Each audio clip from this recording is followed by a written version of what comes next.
Gaza Israel Palestine വിഷയത്തിൽ ധാരണയിലെത്തിയതിന് ശേഷം ഏകദേശം ഒരു 200ഓളം അതിൽ ആ ധാരണയിൽ 20 ദിന കർമ്മ പദ്ധതിയിൽ ഒരെണ്ണം എന്ന് പറയുന്നത് ഹമാസ് ആയുധം താഴെ വയ്ക്കുക.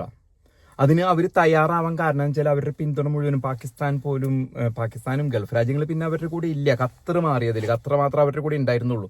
ഈജിപ്തും എല്ലാവരും കൂടി ട്രംപിന്റെ നേതൃത്വത്തിൽ ഒറ്റക്കെട്ടായി വന്നിട്ട് പറഞ്ഞതിന്റെ പേരിൽ എല്ലാ ലോക നേതാക്കന്മാരും അതിൽ ട്രംപിനെ എത്ര നമ്മൾ കളിയാക്കുമ്പോഴും അവഹേളിക്കുമ്പോഴും എല്ലാ ലോക നേതാക്കന്മാരും ട്രംപിന് പിന്നിൽ അണിനിരന്നു.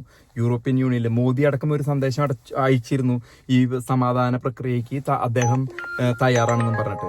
അപ്പം ഈ കേസിൽ നമുക്ക് ഈ അറിയാൻ സാധിച്ചത് ഒരു 200ഓളം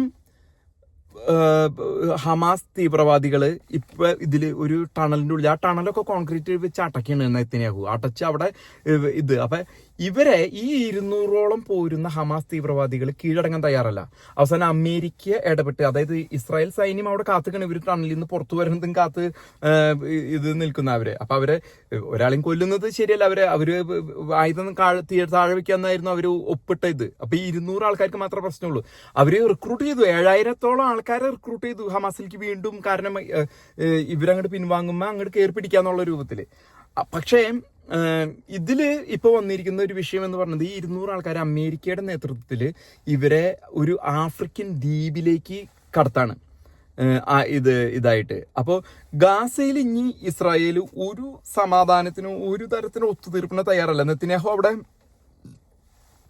അവര് പറഞ്ഞു ഞങ്ങൾ ഇസ്രായേൽ സൈന്യം പിൻവാങ്ങാം, പക്ഷെ അവിടെ വരുന്ന ആൾക്കാരാരാ? അപ്പൊ ഈ പറഞ്ഞ പാകിസ്ഥാന് $10,000 വെച്ച് കണ്ടിട്ട് ഒരു മാസം 8.5 ലക്ഷം രൂപ പാകിസ്ഥാൻ പട്ടാളത്തിന് ഇവിടെ നെതന്യാഹു പോയി പണിയൊക്കാൻ പറഞ്ഞു. അപ്പൊ ഇവര് വിടാന്ന് പറഞ്ഞു. ഇന്തോനേഷ്യ വളരെ ഒരു ലോകത്തിലെ ഏറ്റവും വലിയ ഇസ്ലാമിക രാജ്യമാണ്. പ്രബോവോ എന്നാണ് അതിന്റെ പ്രസിഡന്റ് പേര്. അദ്ദേഹം വ്യക്തമായിട്ട് പറഞ്ഞു, ഞാൻ ഇസ്രായേലിന് നിലനിൽക്കാനുള്ള ഒരിക്കലും ഒരു മുസ്ലിം പറയാത്ത വാക്കാണ് പ്രബോവ പറഞ്ഞത്.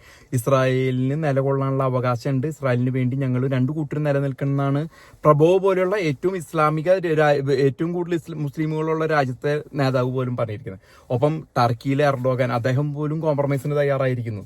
പിന്നെ ഗൾഫ് രാജ്യങ്ങളൊന്നും ഈ വക കാര്യങ്ങളൊന്നും ഇടപെടാറില്ല. കാരണം അവർക്ക് അറിയാം ഹമാസ് തലവേദനയാവും എന്നുള്ളത് അറിയാം. അവരിൽ നിന്ന് തീവ്രവാദം വിട്ടുപോവില്ല, അത് അവരുടെ ബ്ലഡിലെത്തതാണ്. അപ്പൊ ഈ 200 ആൾക്കാരെ ആഫ്രിക്കയിൽ ഒരു ദ്വീപിലേക്ക് മാറ്റാനായിട്ട് അമേരിക്കയുടെ കാരണം, അത് ഇസ്രായേലിന്റെ ഇതൊരു മധ്യസ്ഥം എന്ന് പറഞ്ഞത്, അത് ആ കോംപ്രമൈസ് പൊളിയാനായിട്ട് എപ്പോഴും ആ വെടിനിർത്തലിനൊക്കെ എതിരായിട്ട് എന്തെങ്കിലും കാര്യങ്ങൾ നടക്കുമ്പോഴേക്കും ജെറഡ് കുഷ്ണർ, ട്രംപിന്റെ മരുമകൻ ഇടപെടുന്നു, സ്റ്റീവ് വിറ്റ്കോഫ് ട്രംപിന്റെ ഉപദേഷ്ടാവ്, എല്ലാവരും ഇടപെട്ട് അത് ഇപ്പൊ ഇതുവരെ നന്നായി പോകുന്നുണ്ട്. ഇനി ഹമാസ് അവിടെ ആയുധം എടുത്താൽ മാത്രമാണ് പ്രശ്നം ഉണ്ടാവുള്ളൂ. പക്ഷെ ഹമാസിന് ആയുധം എടുക്കാനുള്ള അവസരം ഉണ്ടാവില്ല. കാരണം ഇതിന്റെ ഉത്തരവാദിത്തം ഏറ്റെടുത്തേക്കുന്നത് ട്രംപും തുർക്കിയും ഈജിപ്തും പാകിസ്ഥാനും സൗദി രാജാവും എല്ലാവരും കൂടിയിട്ടാണ്. അപ്പൊ അവിടെ ഹമാസ് ആയുധം എടുക്കാണ്ടിരിക്കേണ്ടത് ഇവരുടെയൊക്കെ ഒരു ഉത്തരവാദിത്തമാണ്. അതല്ലെങ്കിൽ നെതന്യാഹു ഒന്നും വേണ്ടിയില്ല, മുട കണ്ട നെതന്യാഹു ഇടപെടും. അത് ട്രംപ് ആയാലും ആരായാലും ഇടപെടുന്നുള്ള ഒരു സ്ഥിതിയാണ് ഇപ്പോൾ പാലസ്തീനിലുള്ളത്.